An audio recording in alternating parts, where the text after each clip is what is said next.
ऊपर में मिल रहा है, मान के चलिए एवरेज 100 रुपया। तो राज्य सरकार का कहना है नहीं निर्मला जी ऐसा नहीं है, आप जो है जीएसटी मत हटाइए। जीएसटी जो है मतलब पेट्रोल डीजल को जीएसटी के दायरे में मत लाइए। अगर आप पेट्रोल डीजल को जीएसटी के दायरे में ले आते हैं तो राज्य सरकार का कमाई क्या हो जाएगा, खत्म हो जाएगा। क्योंकि राज्य सरकार का सबसे बड़ा कमाई का सोर्स है सेल्स टैक्स। किस पर? Sales tax. कोई भी राज्य सरकार का सबसे बड़ा कमाई है और ये सेल्स टैक्स जीएसटी पर, पेट्रोल और डीजल पर लगता है। पेट्रोल महंगा क्यों है?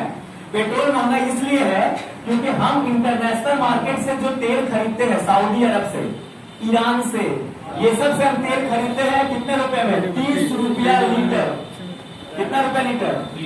तो हमारे देश में मिलना चाहिए 35 रुपया में, हद से ज्यादा 40 रुपया में, चल 50 रुपया में मिले, 300 क्यों है? तो देखो केंद्र सरकार ने क्या किया है, जिसको हम लोग कहते हैं यूनियन गवर्नमेंट, जो हमारा सेंट्रल गवर्नमेंट है, वो सेंट्रल गवर्नमेंट इस पर एक टैक्स लगाई है। उस टैक्स को हम कहते हैं एक्साइज ड्यूटी। इसे हम हिंदी में बोलते हैं उत्पाद शुल्क। जब कोई माल किसी फैक्ट्री में बनता है तो क्या लगता है? उत्पाद शुल्क। हाँ, केंद्र सरकार। और पता है कितना रुपया लगा दिया? 35 रुपया। सोचो 35 रुपया पर लीटर पे क्या लगाई है वो? Excise duty. कितना हो गया? 30 30 60 5 65। तो चलो भाई 65 रुपया है तो कम से कम बाजार में 70 में मिलना चाहिए। चलो 75 में मिल जाए, चलो भाई 80 में मिल जाए, फिर क्यों 100? देखो जो भी, या तो मजाक कर लो या तो हम चले जाते हैं। इतना दूर से हम आए हैं, किस लिए आए? आप लोग के लिए आए हैं। तो इजियर पढ़ा कीजिए, ठीक है? कुछ सीखने को मिल रहा है, ठीक है? आप ही लोग देखिए, हमेशा याद रखिए, रटाने वाले टीचर आपको बहुत मिल जाएंगे, लेकिन कॉन्सेप्ट क्लियर करने वाले टीचर बहुत कम मिलेंगे आपको। समझ गए? हमारे देश में अभी भी किसान बिल को लेकर बहुत बवाल चल रहा है, लेकिन अभी भी बहुत ऐसे लोग हैं जिसको किसान बिल का मुद्दा समझ में नहीं आया कि है क्या। समझ में आगे बात है ना? कोई भी चीज का कॉन्सेप्ट क्लियर कीजिए। कॉन्सेप्ट क्लियर रहेगा तो इंटरव्यू में भी आपको डर नहीं लगेगा। इंटरव्यू में विद्यार्थी क्यों छट जाते हैं? इसी वजह से, क्योंकि कॉन्सेप्ट क्लियर नहीं है। रिटन एग्जाम तो सब निकाल लेगा रट रट के। समझ में आ गया? मेन तो है फाइनल सिलेक्शन। क्लियर? तो देखो यहाँ पर, तो केंद्र सरकार ने उसमें कौन सा टैक्स लगाया? तो टोटल कितना हो गया? 65। चलो अब 65 रुपए लीटर हो गया, फिर भी हमें 100 रुपया में इसलिए मिल रहा है क्योंकि जिस पेट्रोल पंप में हम जाकर पेट्रोल खरीदते हैं वहां पर एक टैक्स आपसे वसूला जाता है। उस टैक्स को हम कहते हैं सेल्स टैक्स, जिसे आप प्यार से बोलते हो वैल्यू एडेड टैक्स। वैट नाम सुने होंगे, है ना? तो केंद्र सरकार का टैक्स क्या है? Excise duty. और राज्य सरकार क्या वसूल रही है? पेट्रोल पर मान के चलिए वो भी कम से कम 25-30 रुपया वसूल रही है। 25 रुपया मान वसूल रही है। कितना हो गया? 5-10 का 90। और 10 रुपया डीलर का कमीशन, ट्रांसपोर्टेशन चार्ज, पेट्रोल को लाने में प्रॉफिट, सब जोड़ के कितना में मिल रहा है? 100 से लेकर 102 रुपया तक आपको मिल रहा है। ये है डीलर कमीशन वगैरह, प्रॉफिट वगैरह। तो टोटल आपको कितना में मिल रहा है? 100 में। यही वजह है। तो राज्य इस बार जो 45वां जीएसटी बैठक हुआ, कहाँ पर? इसीलिए बैठक हुआ था। ये बैठक हर 2 महीना 3 महीना पर होता रहता है, ठीक है? इस बार कितने नंबर का बैठक था? बहुत बार एग्जाम में आता है। जीएसटी काउंसिल किस आर्टिकल में आता है? जीएसटी काउंसिल में कितने मेंबर होते हैं? 33। कितने होते हैं? जीएसटी काउंसिल के हेड कौन होती है? Finance minister. वर्तमान में फाइनेंस मिनिस्टर कौन है? सीतारमण। तो ये जो जीएसटी काउंसिल था उसमें टोटल जो 33 मेंबर है उसमें से 28 मेंबर जो है वो आपके सभी राज्यों के फाइनेंस मिनिस्टर बैठते हैं। एक तो केंद्र में फाइनेंस मिनिस्टर है और एक राज्य का जो कैबिनेट मंत्री होता है उसमें भी क्या होते हैं? Finance minister. और 3 जो केंद्र शासित प्रदेश है वो सब मिला के 33 लोग आपका बैठते हैं किसमें? जीएसटी काउंसिल में। और उस पर चर्चा होता है कि किस आइटम पर टैक्स बढ़ाया जाए, किस पर टैक्स घटाया जाए। तो निर्मला सीतारमण ने पूछी सारे राज्य सरकार से, बताइए क्या बात है, आप लोग अगर सहमत है तो बोलिए हम पेट्रोल जीएसटी पे, पेट्रोल पर और डीजल पर और गैस पे जीएसटी लगा दें। जीएसटी लगा देंगे तो कस्टमर को फायदा होगा, उसको 60-70 रुपए में क्या मिल जाएगा? Petrol diesel. कस्टमर खुश हो जाएगा, सब नाचने गाने लगेगा। लेकिन राज्य सरकार बोला नहीं नहीं नहीं नहीं नहीं, अगर आप टैक्स लगा देते हैं निर्मला सीतारमण जी तो हमारा कौन सा टैक्स खत्म हो जाएगा? और सेल्स टैक्स खत्म हो जाएगा तो राजस्व ही खत्म हो जाएगा। समझ लो किसका? राज्य सरकार का। इसलिए राज्य सरकार अपना कमाई बढ़ाने के लिए सेल्स टैक्स लगाने नहीं, सेल्स टैक्स हटाने नहीं दे रही है। किस पर? जीएसटी पर। तो इसी से रिलेटेड मुद्दों पर चर्चा हुआ था। किस पर? जीएसटी काउंसिल में। जीएसटी की कितनी दरें हैं जल्दी बताओ? 17, 4 या 5? 0%, 5%, 18%, 18% और 28%। जीएसटी कब लागू किया गया? अच्छा, मान लो एग्जाम में आ गया, जीएसटी डे कब मनाते हैं? 1 जुलाई को। 1 जुलाई को। जीएसटी जब लागू हुआ था उस समय भारत के राष्ट्रपति कौन थे? प्रणब मुखर्जी। जीएसटी बिल लोकसभा में कब पास किया गया था? 3 अगस्त 2016। राज्यसभा में 8 अगस्त 2016। राष्ट्रपति 8 सितंबर 2016। समझ में आ गया? जीएसटी कितने नंबर का संशोधन है? 101। और संशोधन बिल नंबर 122। वर्तमान में भारत में कितने संशोधन हो चुके हैं? 105। Bill number 127। हो गया 5। फिर से सुन लो। हाँ, 105 हो चुका है। हाँ, हो चुका है।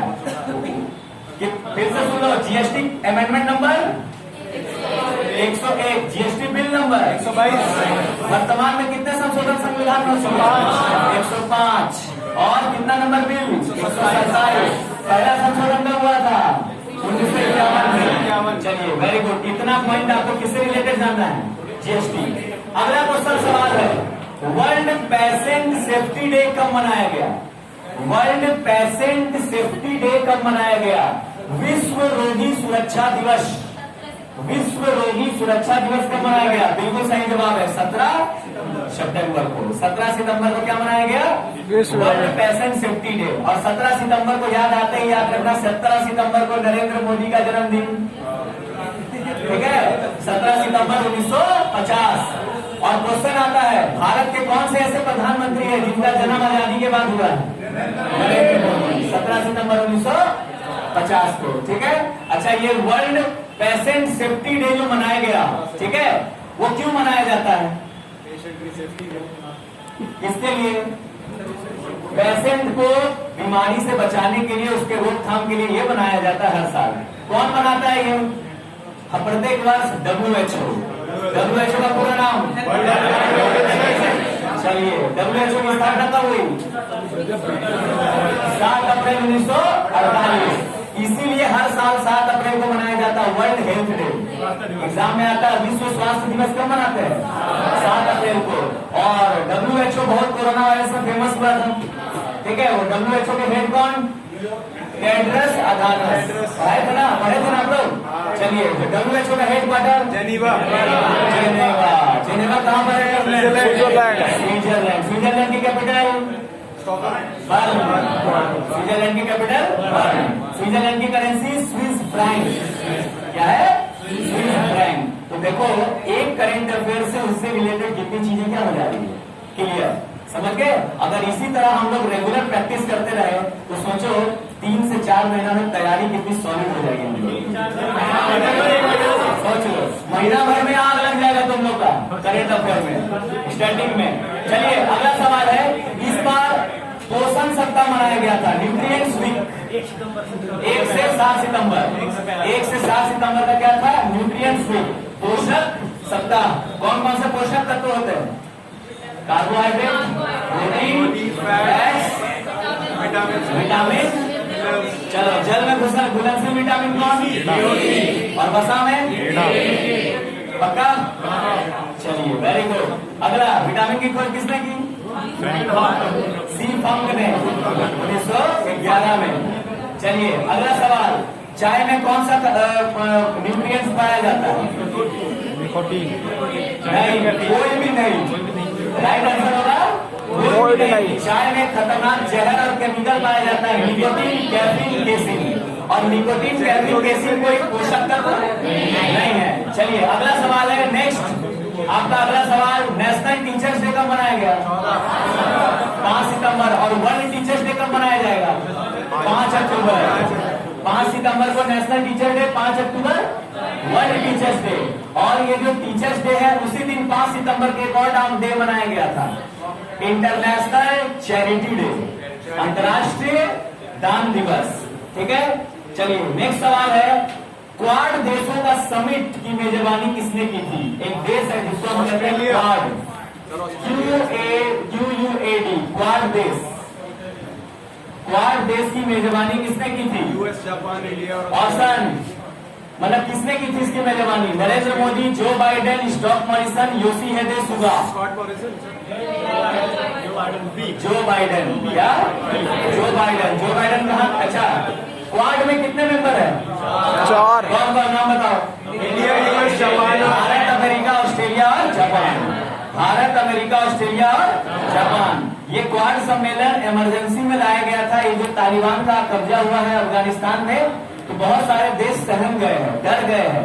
ठीक है, इतना बड़ा देश अफगानिस्तान, उसमें 40-50 हजार अफगानिस्तान तालिबान जो पूरा अटैक कर दिया है, उसके लेके भारत, अगल बगल के पड़ोसी देश सब चिंतित है कि कहीं हमारे तरफ कोई आतंकवादी हमला धीरे धीरे ना होने लगे। इसलिए सुरक्षा को लेकर ये इमरजेंसी मीटिंग क्या की है, बुलाई गई थी। किस देशों के द्वारा? क्वाड देशों के द्वारा। अच्छा चलो, अमेरिका का राष्ट्रपति कौन? Joe Biden. ठीक है, उसके बाद इसका बताइए, ऑस्ट्रेलिया का कौन? Scott Morrison, Scott Morrison. उसके बाद जापान का नाम, जापान के प्रधानमंत्री योशिहिदे सुगा। हाँ, इस्तीफा दिया लेकिन टेम्पररी रूप से भी संभाल रहे हैं। और उसके बाद चौथा नंबर पे आपका भारत के कौन? नरेंद्र मोदी। नरेंद्र मोदी का नाम।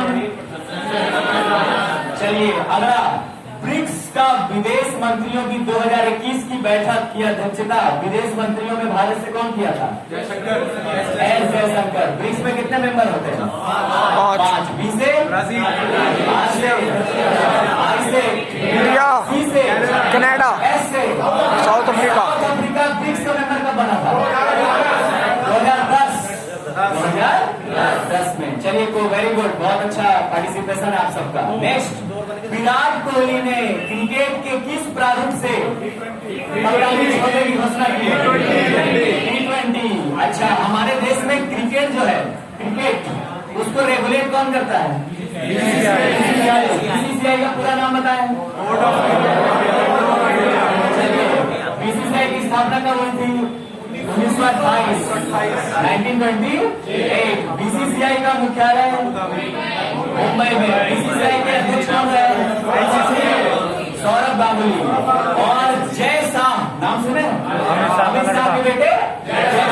बीसीसीआई के कौन है? सेक्रेटरी है। कौन है? सेक्रेटरी माने सचिव है। चलो अगला सवाल है नेक्स्ट, भारत का पहला यूरो ग्रीन बॉन्ड किस कंपनी ने जारी किया है?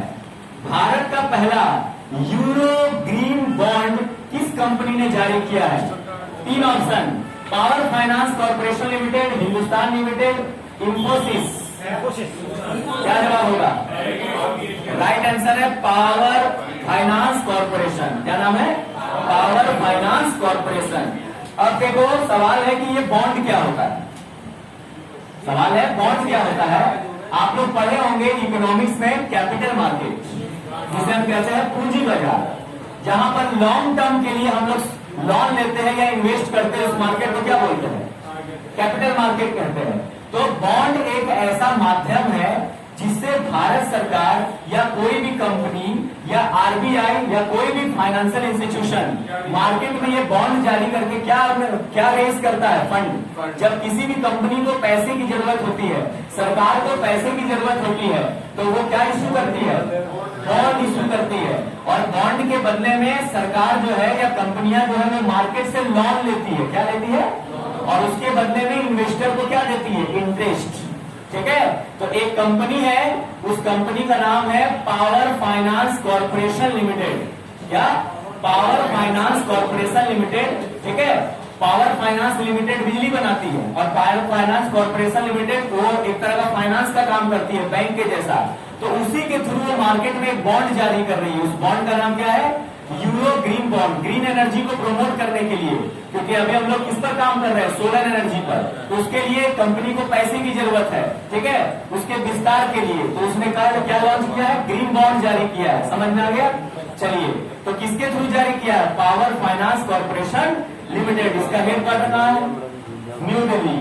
हेडक्वार्टर कहाँ है? न्यू दिल्ली। चलिए अगला है, एक टावर स्टेब्लिश किया गया है। टावर, ठीक है, वो टावर कौन सा है जो फोग को साफ करने का काम करेगा? दिल्ली में सर, दिल्ली में। कहां पर? दिल्ली में। केजरीवाल। चलिए, वेरी गुड।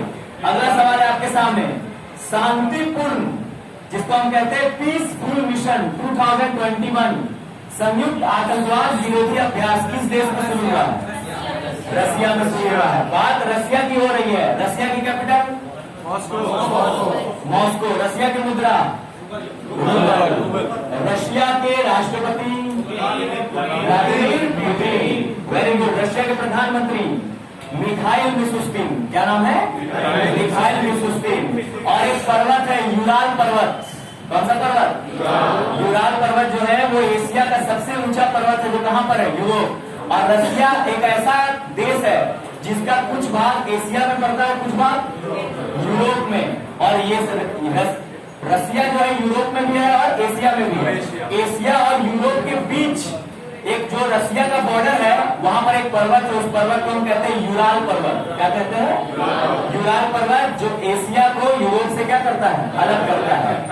रूस की संसद का नाम आता है एग्जाम में, ड्यूमा। अमेरिका की संसद का नाम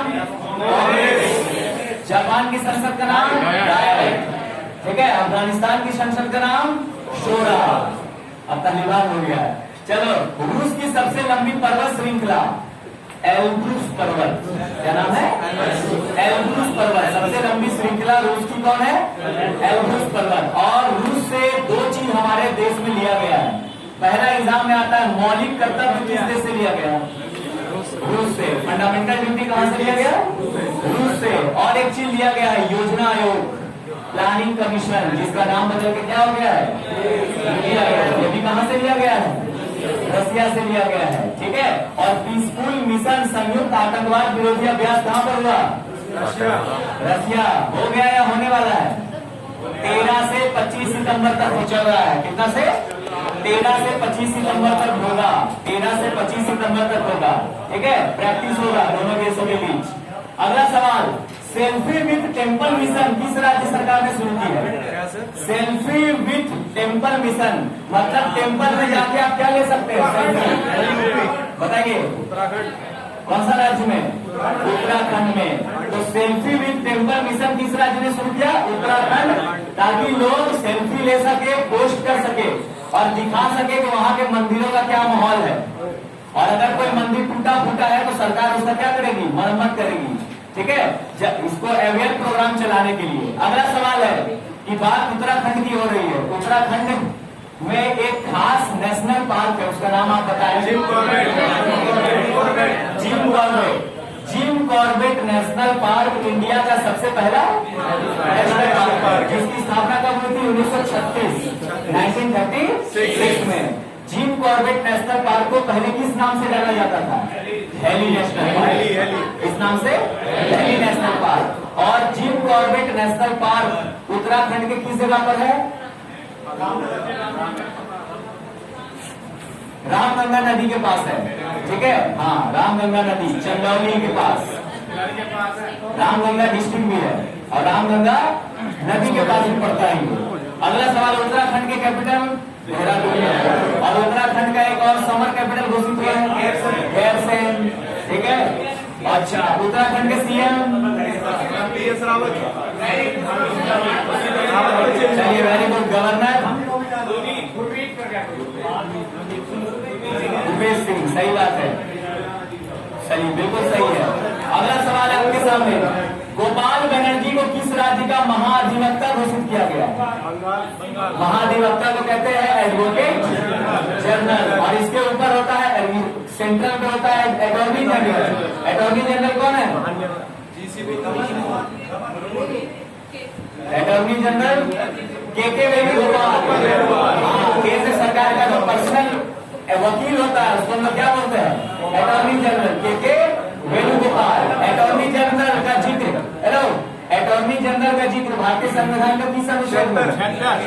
76। और एडवोकेट जनरल 165। Very good. 165। तो गोपाल बनर्जी को किस राज्य का महाधिवक्ता घोषित किया है? पश्चिम बंगाल। कहाँ? पश्चिम बंगाल। चलिए, वेरी गुड। पश्चिम बंगाल की राजधानी कोलकाता। पश्चिम बंगाल के मुख्यमंत्री दीदी का नाम ममता बनर्जी। अच्छा, पश्चिम बंगाल के गवर्नर जगदीप धनखड़। पश्चिम बंगाल जो है उसमें आपका पश्चिम बंगाल में एक फेमस नदी है, उसका नाम हुगली, जो किस शहर के किनारे बसा हुआ है? कोलकाता। गंगा नदी को ही वहां पर क्या बोला जाता है? एक तरह का हुगली नदी, ठीक है। और वहीं पर डेल्टा का निर्माण होता है, सुंदरबन, ठीक है, सुंदरबन डेल्टा। चलिए, वेस्ट बंगाल। अगला सवाल है कि पश्चिम बंगाल का एक राजकीय पक्षी है, उसका नाम है किंगफिशर। और हमारे देश में किंगफिशर एयरलाइंस था, जिसका मालिक कौन था? विजय माल्या। किंगफिशर तो वो पीने वाला चीज था, है ना, वाइन तो किंगफिशर एक तरह का पक्षी है। किस राज्य का? वेस्ट बंगाल का राजकीय पक्षी है। किसका? किस नदी के किनारे है? हुगली। दामोदर नदी को वहां पर क्या कहा जाता है? बंगाल का शोक। जैसे बिहार का शोक कोसी नदी, बंगाल का शोक, असम का शोक ब्रह्मपुत्र नदी, उड़ीसा का शोक महानदी। शोक माने होता है सौरो, माने दुख, कि अगर ये नदी में बाढ़ आ गया या इसका लेवल बढ़ गया तो पूरा तबाह मचा देगा। तबाह मचा देगा तो जान और माल का नुकसान है, और जान माल का नुकसान होकर खुशी नहीं मनाएंगे, क्या मनाएंगे? दुखी। इसलिए हम उसको बोलते सौरो, ठीक है। चलिए, वेरी गुड। चलिए, ठीक है, कोलकाता। अच्छा, एक और एग्जाम में कभी कभी एयरपोर्ट का स्टैटिक जीके आता है। जैसे पूछेगा सुभाष चंद्र बोस इंटरनेशनल एयरपोर्ट कहाँ है? पश्चिम बंगाल। आप रहते हो यूपी में ना, यूपी में लखनऊ में जो एयरपोर्ट है उसका नाम चौधरी चरण सिंह छत्रपति शिवाजी इंटरनेशनल एयरपोर्ट। सबसे स्वच्छ एयरपोर्ट भी वही है। सबसे busy airport Indira Gandhi international airport. Kempe Gowda international airport कहाँ? बेंगलोर में। चलिए, वेरी गुड, बहुत बढ़िया। चलिए, अगला सवाल है कि आपका सुंदरबन नेशनल पार्क कहाँ है? एक सींग वाला गेंडा दो ही जगह पाया जाएगा, एक काजीरंगा और दूसरा असम में। असम में कहाँ पर? Kaziranga national park. अच्छा, Kaziranga national park 100% CCTV camera से लैस हो चुका है, ठीक है। काजीरंगा नेशनल पार्क में एक सींग वाला गेंडा पाया जाता है। असम में एक वाइल्ड लाइफ सेंचुरी था, देहिंग पटकाई, उसको किसमें अपग्रेड कर दिया गया है? नेशनल पार्क में। समझ में आ गया? इस तरह का स्ट्रेटेजी के बनेंगे आपका। उसके बाद वेस्ट बंगाल में फेमस बांध है फरक्का बांध। कौन सा बांध? फरक्का बांध, गंगा नदी पे है। दुर्गापुर बांध दामोदर नदी पर है, ठीक है। पश्चिम बंगाल में फेमस त्योहार है, बहुत धूमधाम से मनाया जाने वाला अगला महीना है दुर्गा पूजा, ठीक है, जिसको लेके एक गाना आया था, गेंदा फूल